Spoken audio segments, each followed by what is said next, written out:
So my oldest daughter writes poetry and she's been published. My younger daughter, I gave her allowance for writing a journal.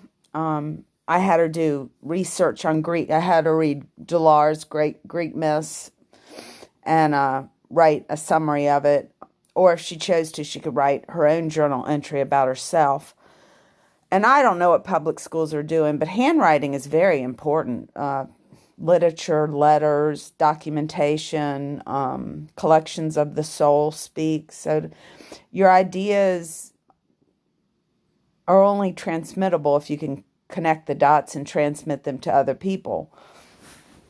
I'm an E. Cummings fan. I love his work. Sometimes I write kind of abstract just to not really confuse the folk, but just kind of plant seeds and get them to think and come up with their own ideas. I don't necessarily want to tell you what to think.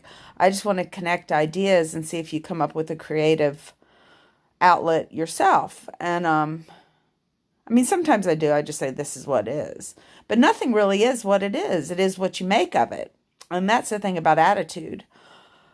And some days it's easier for me, and some days it's more difficult, just like anybody else doing a job. I walk lavender dogs for world peace, and I've had some art and family experience. Like this Christmas is pretty tough because our family was blown apart by this divorce, and so we're all separate, and none of us have much money. And divorce is tough on families.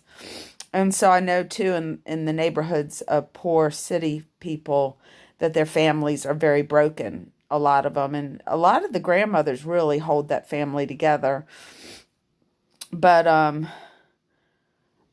don't know what goes on in Richmond City schools, but each children starting young should keep journals and writing and drawing and pictures. And they should be a person and leave with some writing. I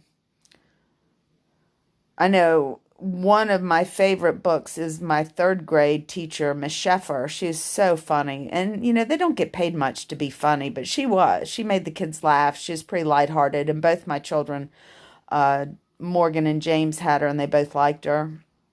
And she did journals and got them to draw pictures and things like that. I've always kept a diary ever since I knew about them. I had one from horse camp, and I just always kept journals. And my grandmommy bought me a diary with a lock, which was cool. I could lock it away so nobody could see it.